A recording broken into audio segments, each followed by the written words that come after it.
사도신경. 나는 전능하신 아버지 하나님, 천지의 창조주를 믿습니다. 나는 그의 유일하신 아들, 우리 주 예수 그리스도를 믿습니다. 그는 성령으로 잉태되어 동정녀 마리아에게서 나시고 본디오 빌라도에게 고난을 받아 십자가에 못 박혀 죽으시고 장사된 지 사흘 만에 죽은 자 가운데서 다시 살아나셨으며 하늘에 오르시어 전능하신 아버지 하나님 우편에 앉아 계시다가 거기로부터 살아있는 자와 죽은 자를 심판하러 오십니다. 나는 성령을 믿으며 거룩한 공교회와 성도의 교제와 죄를 용서받는 것과 몸의 부활과 영생을 믿습니다. 아멘.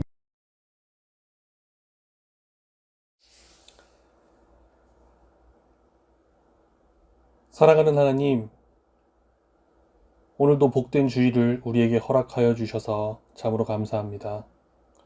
오늘 하루를 주님 앞에 거룩히 구별합니다. 오늘 하루 하나님과 동행하는 하루 되게 하여 주시옵소서.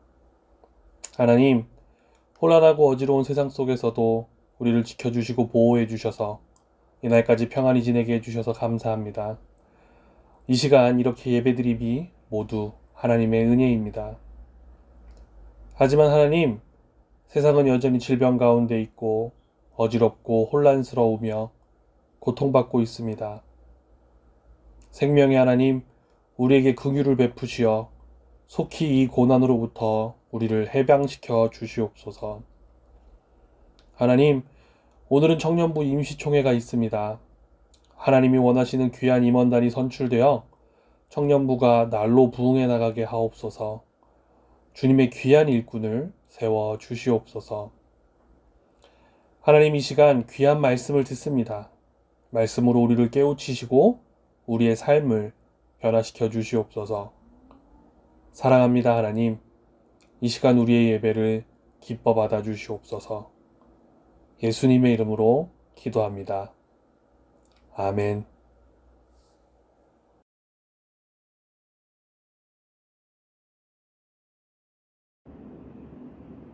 오늘 우리에게 주신 하나님의 말씀은 구약성경 사무엘상 30장 23절에서 25절의 말씀입니다.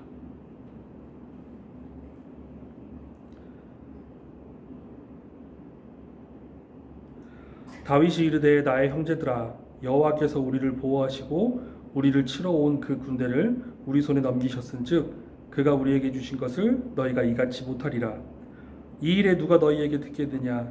전장에 내려갔던 자의 분깃이나 소유물 곁에 머물렀던 자의 분깃이 동일할지니 같이 분배할 것이니라 하고, 그날부터 다윗이 이것으로 이스라엘의 율례와 규례를 삼았더니 오늘까지 이르니라. 아멘.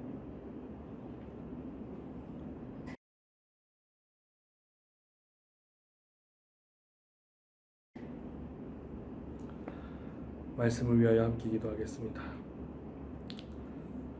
하나님, 오늘도 주님의 귀한 진리 말씀 주셔서 감사합니다. 이 말씀 듣고 깨닫게 하여 주시옵소서. 예수님의 이름으로 기도합니다. 아멘. 샬롬, 여러분들에게 평안의 인사를 보냅니다. 지난주에 정부 집침의 을 지키며 대면 예배가 처음으로 시작되었습니다. 올 들어 첫 대면 예배였는데 많은 얼굴을 봐서 너무 기쁘고 감사했습니다. 그럼에도 많은 분들이 함께하지 못했는데 얼른 이 사회가 안정이 되어서 우리가 마음 놓고 기쁘게 함께 예배하는 날이 왔으면 좋겠습니다. 그리고 또한 제가 수줍음이 조금 많은데 그리고 얼른 서먹서먹함을 걷어내고 빨리 친해지기를 바랍니다.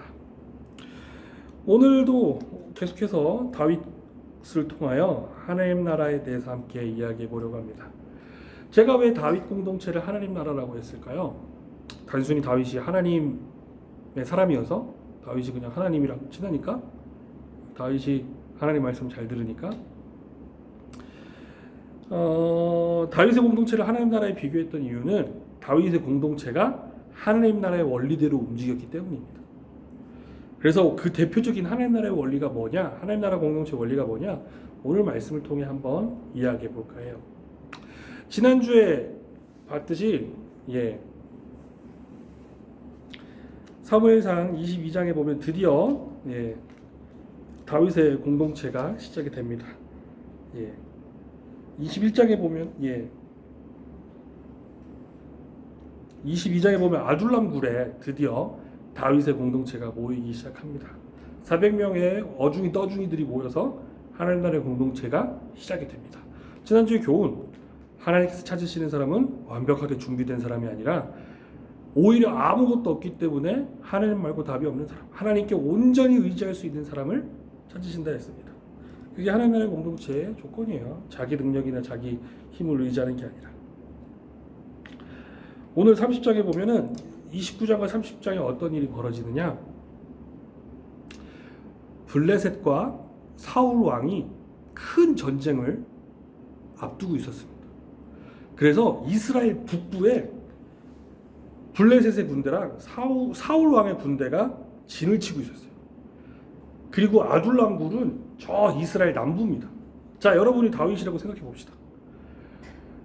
사울 왕과 블레셋이 전쟁을 벌이려고 이스라엘 북부에 다 모였어. 두 군대가 맹렬한 기세로 모여 있어요. 자, 여러분이 다윗이라면 어떤 선택을 하시겠습니까? 놀랍게도 29장에 보면 다윗은 블레셋 편을 듭니다. 이게 무슨 일이람? 우리가 알던 다윗이랑 전혀 다르죠. 말씀을 천천히 읽어보면은 다윗은 참 사연이 많은 사람입니다. 사울이 자신을 죽이려 했기 때문에 의외로 자신을 따르는 수백 명의 무리와 북부의 끝에 올라가서 블레셋 왕 옆에 섭니다. 그런데 여기서도 놀랍게 하나님의 섭리가 다윗과 함께합니다. 만약에 블레셋과 다윗이 함께 사울 왕과 싸웠으면 어떤 문제가 생길까요? 다윗이 이겼어. 그럼 어떻게 되겠어요? 다윗은 정통성을 완전히 상실하게 됩니다. 그래도 아직까지 이스라엘의 정통 왕은 사울 아닙니까? 그런 사울과 맞서 싸우니 안 됩니다.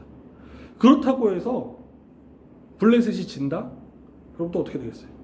그러면은 북부를 다 평정한 사울이 남부에 다윗 죽이러 오겠죠.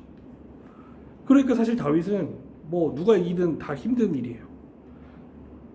그래서 일단 어쨌든 블레셋 편에 섭니다. 그런데 블레셋 왕의 부하들이 다윗을 반대합니다. 블레셋 왕은 다윗을 굉장히 마음에 들어 했으나 블레셋 왕의 부하들은 다윗을 조금 시샘하기도 했고 저거 이스라엘 종자인데 믿을 수 있겠습니까? 뭐 이런 식으로 해가지고 결국은 다윗은 그 싸움에 끼지 못하고 전쟁이 큰 전투가 벌어지기 전에 다윗은 다시 터벅터벅 남부로 내려옵니다. 여러분 생각해 봅시다. 다윗과 다윗의 병사들이 얼마나 지쳤겠어요. 남부에서 전쟁이 났다는 소식을 듣고 이스라엘 북부 끝까지 걸어갔다가 그때 기차가 있었겠어요, 차가 있었겠어요. 그리고 다시 걸어 내려왔죠. 그런데 오늘 30장에 보면 난리가 난 겁니다. 사흘 만에 시글락에 돌아왔어요. 이 남부 자신들의 부하들이 있었던 그 지역에 보니까 전쟁에 나갈 장정들 600명이랑 그 가족들도 있었는데 그 가족들은 다윗의 작은 성에 있었을 거 아니에요. 그래 잠깐 며칠간 북부 전쟁에 참여할까 해서 올라갔다가 참여 못하고 내려왔던 그 며칠간 이 노인과 여자들만 있었던 그 다윗의 부락이 아말렉 사람들에게 빈집털이를 당한 겁니다. 오늘 말씀에 보면 아말렉 사람들이 다윗과 다윗을 따르던 추종자들의 가족을 전부 포로로 잡아갑니다. 그 지난주에 모였던 어중이 떠중이들이 어떤 반응을 보였겠어요? 다윗을 죽이려고 들었어요. 다윗을 죽이려고 했다고. 그러니까 제가 지난주에 말했잖아요. 이 사람들 보통 아니라고. 좀 삐딱하게 보면 되게 나쁜 질환 좋은 사람들이 모인 거라고. 왜? 그냥 사울이 싫어서 다윗 곁에 모인 거지. 굉장히 질환 좋은 사람들로부터 시작을 합니다. 이 사람들 심정은 어떻게 했어요? 기껏 다윗에게 몸을 위탁하고 다윗이랑 뭘 해보려고 했는데 시작도 하기 전에 가족들이 다 잡혀간 거예요. 다윗을 돌로 치자. 그런데 다윗이 그들을 진정시킵니다. 아직 여기 시체 한 구도 없고 아직 우리 가족들이 살아있다. 남쪽으로 얼른 아말렉 족속들 추격하면 우리 따라잡을 수 있다. 그래서 저 북부까지 걸어갔다가 저 북부에서 다시 시글락까지 걸어 내려왔던 지친 병사들을 이끌고 아말렉을 추격합니다. 빈집털이 곰들 가만 안 둬. 그런데 오늘 설교 제목인 부솔 시내라는 곳에서 600명의 병사들이 두 부류로 나뉘게 됩니다. 너무 긴 거리를 장시간 이동해서 더 이상 갈 수 없는 200명과 아직 힘이 남아있는 400명으로 두 부류가 나뉘어집니다. 그래서 다윗은 이렇게 말합니다. 지쳐서 더 이상 따라올 수 없는 200명은 부솔 시내가에서 대기해라. 그리고 다윗은 나머지 400명만 이끌고 추격해 갑니다. 그리고 다행히도 아말렉에서 낙오한 한 애굽 노예를 만나게 됩니다. 그리고 그 노예에게 물어보니 아말렉 사람들 저쪽에 있을 것이다. 그리고 아말렉 사람들이 승리에 도취해서 방심하고 있는 틈을 타서 400명과 다윗은 아말렉 사람들을 전부 무찌릅니다. 그리고 더 나아가서 가족들을 전부 되찾게 됐고, 가족뿐만 아니라 그동안 아말렉 사람들이 약탈했던 주변 지역까지 약탈했던 추가의 부까지 얻게 됩니다. 빼앗긴 거 도로 다 찾고 오히려 더 큰 이득을 더 거둬서 돌아갑니다. 그리고 200명이 낙오해 있던 부솔 시내에 가족들과 전리품을 들고 나갑니다. 이게 오늘 30장의 내용입니다. 그런데 여기서 재밌는 이야기가 발생해요. 다윗의 병사는 총 600명이죠. 그런데 아말렉과의 전쟁에 참여한 병사들은 400명입니다. 22절에 보면 굉장히 재밌는 표현이 등장합니다. 다윗과 함께 갔던 자들 가운데 악한 자와 불량배들이 다 이르되 그들이 우리와 함께 가지 아니하였은즉 우리가 도로 찾은 물건은 무엇이든지 그들에게 주지 말고 각자의 처자만 데리고 떠나가게 하라 하는지라. 이게 무슨 일이냐? 무슨 이야기냐? 우리가 전쟁을 통해서 많은 이익을 봤는데 이 이익은 우리 공동체 전부 다 나누지 말고 전투에 참여한 400명만 놓아갔자. 굉장히 재밌는 표현이 등장해요. 그런데 이 이야기를 성경의 기자는 이 이야기를 한 사람들을 누구라고 했냐면은 악한 자와 불량배들이 이런 얘기를 했다고 합니다. 괘씸한 놈들이 괘씸한 이야기를 또 하고 있다라는 얘기입니다. 그런데 얼핏 듣기에 굉장히 합리적인 이야기입니다. 일을 안 한 사람은 안 받고 일을 한 사람들만 나눠갔자. 400명만 전투에 참여했는데 이건 전투에 참여한 전리품이니까 전투에 참여한 400명을 놓아갔자.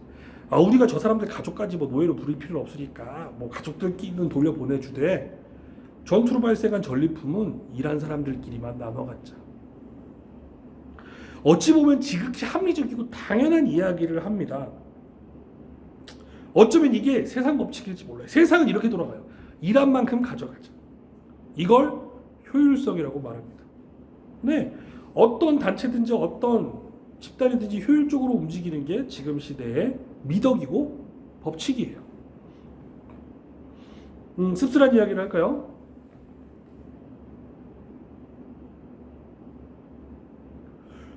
일반적인 직장인들 연봉이 어떻게 되나요? 연봉 한 3천 잡읍시다. 3천. 연봉 3천. 부럽네. 연봉 3천. 1년에 3천만 원을 번다는 건 어떤 느낌입니까? 그런데 뭐 우리가 흔히 알고 있는 스포츠 스타, 뭐 호날두 이런 양반들은 1년에 얼마를 벌까요? 네. 제가 알기로는 1년에 한 50억 정도 벌다고 알고 있어요. 그러니까 일주일에 1억을 버는 거예요.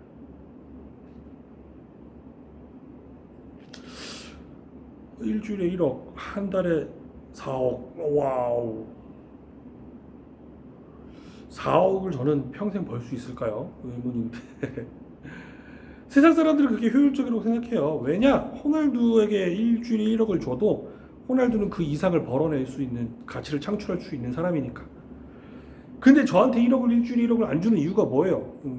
저는 일주일에 1억 원어치 일을 못하니까. 좀 이렇게 생각해 보면은 당연한 것 같기도 하고 어떻게 보면 살 기분 나빠지려고도 하는데, 어쨌거나 세상에서는 가치가 그렇게 매겨져요.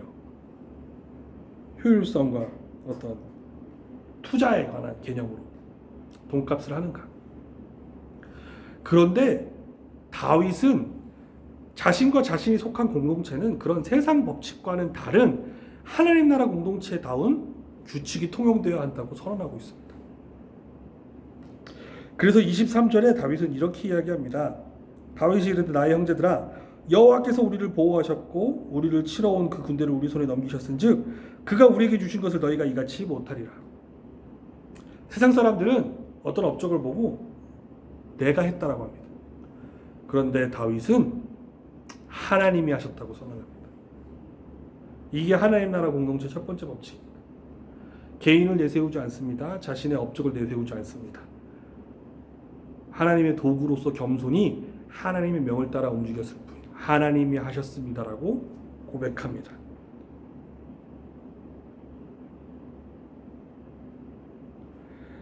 성경은 일을 한 400명에게만 보상을 하자는 사람들의 의견을 악하고 야비한 것으로 표현합니다.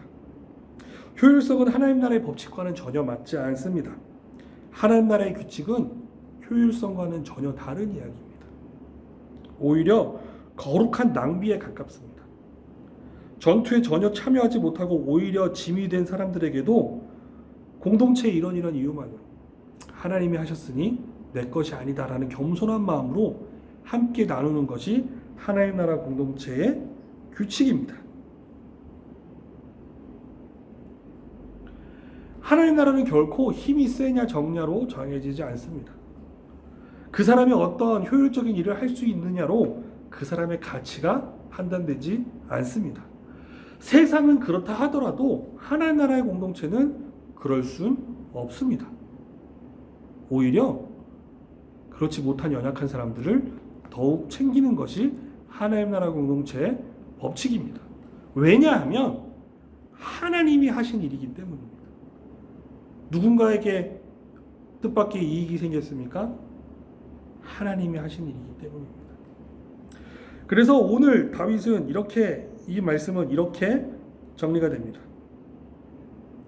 그날부터 다윗이 이것으로 이스라엘의 율례와 규례를 삼았더니 오늘까지 이르니라. 그때부터 다윗 공동체는 세상과는 다른 법칙이 통용됐습니다. 이게 하나님 나라의 참뜻입니다. 하나님의 뜻이 이루어지는 곳이 하나님 나라입니다. 그래서 다윗의 공동체는 자신의 개인의 주장, 개인의 효율성, 개인의 어떤 효용 가치를 증명해내는 곳이 아니라 하나님이 어떻게 일하실지 하나님을 바라보는 공동체, 어떤 결과 앞에서도 하나님이 하셨습니다 겸손할 수 있는 공동체, 그것이 하나님 나라의 공동체라는 것입니다. 그리고 다윗의 공동체를 왜 하나님 나라에 비유하느냐? 하나님 나라의 법칙이 그 공동체 안에 있었기 때문입니다. 사랑하는 여러분, 오늘 말씀은 어쩌면 세상 규칙을 악하고 야비한 것이라고 규정하고 있습니다. 나는 잘하니까 상관없다. 나는 잘났으니까 상관없다. 그런 것들은 세상의 법칙입니다. 세상에서나 통용되는 말입니다. 하나님 나라의 공동체에는 그런 것 없습니다. 효율성 없습니다. 하나님이 하셨습니다. 하나님의 뜻대로 하겠습니다. 그것이 하나님 나라 공동체입니다. 사랑하는 여러분, 다윗과 같은 사람이 되십시오. 조금의 성공에 우쭐해 하는 것이 아니라 어떤 것을 만나든지 하나님이 하셨습니다. 나눌 수 있는 사람 되시기를 바랍니다. 기도하겠습니다.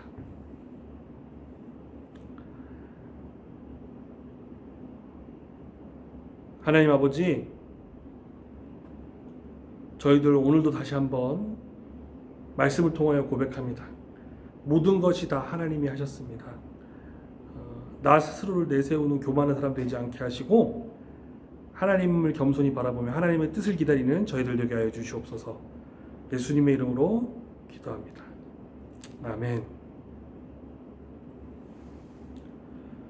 우리 주 예수 그리스도의 은혜와 아버지 하나님의 놀라우신 사랑과 성령님의 깊은 교제하심이 하나님 나라의 백성으로 하나님의 규칙대로 살고자 다짐하는 우리 공동체 위에 지금으로부터 영원까지 함께 하시기를 간절히 축원하옵나이다. 아멘.